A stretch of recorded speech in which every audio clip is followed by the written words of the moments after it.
ان دو جرائم کی وجہ سے یو این کے اندر انڈیا نے اپنا انفلوئنس یوز کر کے ان کے خلاف کارروائی کرائی، اور انہیں جو ہے بین کون کون ہے؟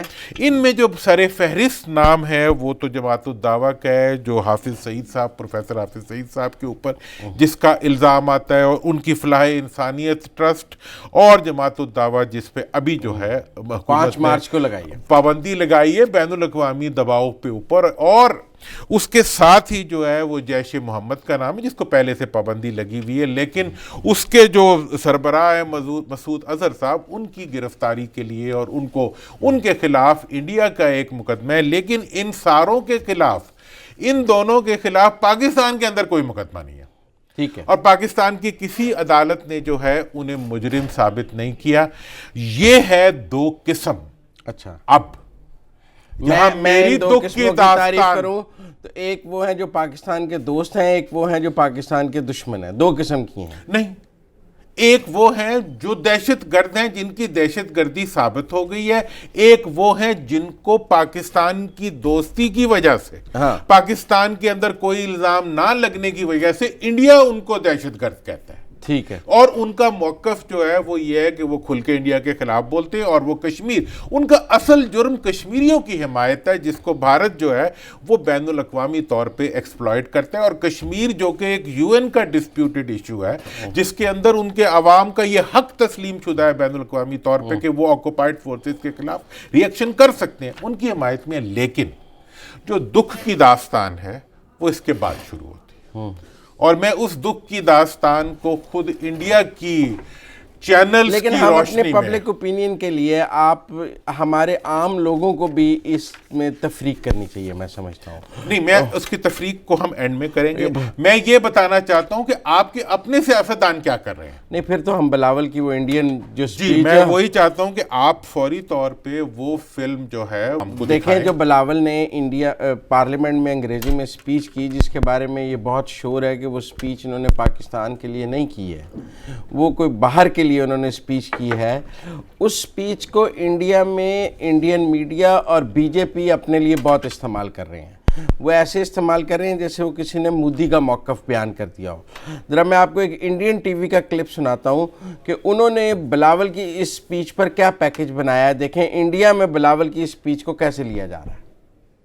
پاکستان کی سنسد میں بحث ہو رہی تھی، اور اس بحث میں پاکستان پیپلز پارٹی یعنی پی پی پی کے نیتا بلاول بھٹو نے یہ سوال اٹھائے کہ ان کی سرکار پاکستان کے آتنکوادی سنگٹھنوں کے خلاف کارروائی کیوں نہیں کر رہی، یعنی جو کام بھارت کے وپکش کو کرنا چاہیے تھا وہ کام پاکستان کا وپکش کر رہا ہے۔ What happened to the National Action Plan, Mr. Speaker? What happened to combating hate speech and reforming our curriculum? What happened to no more good or bad Taliban? Combating terrorist financing and terror-related money laundering. How is it possible that we hang elected prime ministers but we can't put Qaladam Tanzime on trial? That there is ehtisab only for the opposition but no ehtisab for banned organizations? How can the prime minister claim to be combating corruption when banned organizations enjoy an NRO? How is it possible that there can be a JIT on my breakfast, but we can't have a JIT on Qaladan Tanzime ya Ehsan Ala Ehsan? And by not acting on FATF guidelines, we are making our own case weaker. آپ نے سنا کہ Indian media ان کی اس تقریر کو بار بار دکھا رہا ہے، اس کو ایسے کر رہا ہے جیسے کسی نے پاکستان کی پارلیمنٹ میں مودی کا موقف بیان کر دیا ہو، اور وہ اس کو اپنی بڑی جیت سمجھ رہے ہیں، کیونکہ لوک سبھا میں تو کوئی پاکستان کا موقف بیان کرنے کے لیے تیار نہیں ہے بھارتی لوک سبھا میں، لیکن پاکستان کی پارلیمنٹ میں صاحب اس میں آپ چند باتیں کرنا چاہوں گا جسے آپ مہربانی کریں گے۔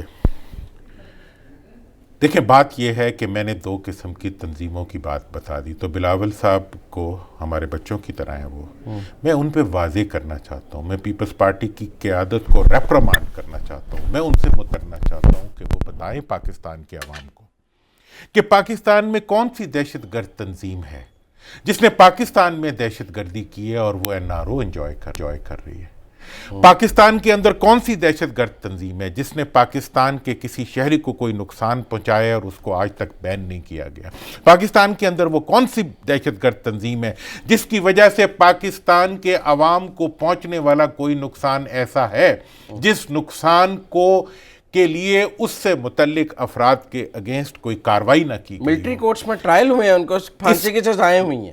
دوسری بات جو اہم ہے، اگر آپ مودی کی زبان بولنا چاہتے ہیں، اگر آپ پاکستان کے عوام کو یہ سمجھانا چاہتے ہیں کہ ان تنظیموں کو قید کرو جن کے خلاف مودی کا مقدمہ ہے، اگر تم چاہتے ہو کہ کلبھوشن کو جنہوں نے رسپونڈ نہیں کیا ان تنظیموں کے خلاف کاروائی کرو، مسٹر بلاول اگر تم یہ چاہتے ہو کہ ان تنظیموں کے خلاف کاروائی کی جائے جو انڈیا سے پیسے لینے پہ انکاری ہیں، اور تم اس پہ راضی نہیں ہو کہ جن لوگوں نے انڈیا سے پیسے لے کے پاکستان کے اندر دہشت گردی کی ہے ان کے خلاف ہونے والی کاروائی آپ دیکھنے سے قاصر ہیں۔ آپ کی آنکھوں کے اوپر اگر مودی کی اینک لگی ہوئی ہے، آپ کی آنکھوں کے اوپر اگر امریکن غلامی کی اینک لگی ہوئی ہے، آپ کی آنکھوں کے اوپر اگر کیا نام ہے ان کا، ہمارے ایمبیسڈر جو ہیں رہے ہیں امریکہ میں، حسین حقانی کی اگر تحریر چپکی ہوئی ہے، تو میں آپ کو بتانا چاہتا ہوں کہ آپ کی پاکستان میں آپ اپنی سیاست کو کر رہے، آپ نے اپنے نانا کی شہادت کو دہشت گرد تنظیموں کے ساتھ لنک کر کے کیا بتانے کی کوشش کی ہے؟ آپ کے نانا جن کو پھانسی ملی تھی، جن کے والد صاحب نے پھانسی دی تھی، وہ بھی آپ شارٹ کل ہے ان میرے سے پاس، ملنے جا رہے ہیں۔ میں شارٹ سنائیں بلاول کا ذرا دوسرا شارٹ نواز شریف کے بارے میں سنواؤں آپ کو؟ جی بالکل، ذرا سنائیں نا بلاول کیا ہے جناب۔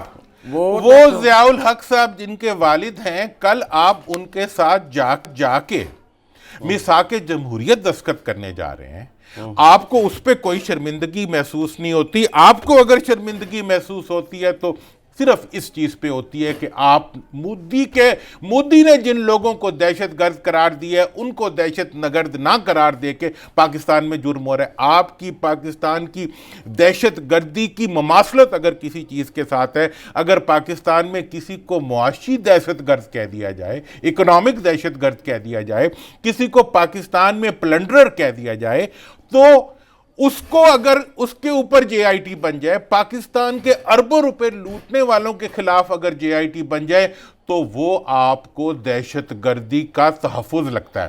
آپ پہ اگر کوئی انگلی اٹھا دے تو جمہوریت خطرے میں آ جاتی ہے، اور اگر پاکستان میں کوئی دھماکے کر دے تو آپ کی جمہوریت پہ کوئی اثر نہیں آتا۔ پاکستان کو اگر کوئی تباہ کرنے کی بات کرے تو آپ اس کے اوپر خاموش رہتے ہیں، اور اگر کوئی فرد یہ کہہ دے کہ آپ نے لوٹ مار کی ہے تو آپ کہتے ہیں کہ یہ دہشت گردوں کی سپورٹ ہو رہی ہے۔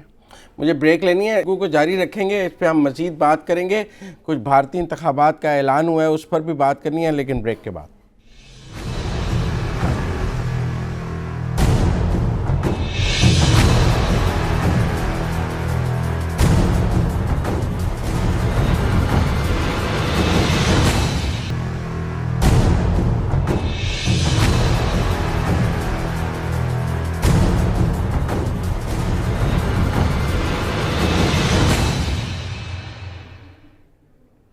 بریک کے بعد خوش آمدید ناظرین۔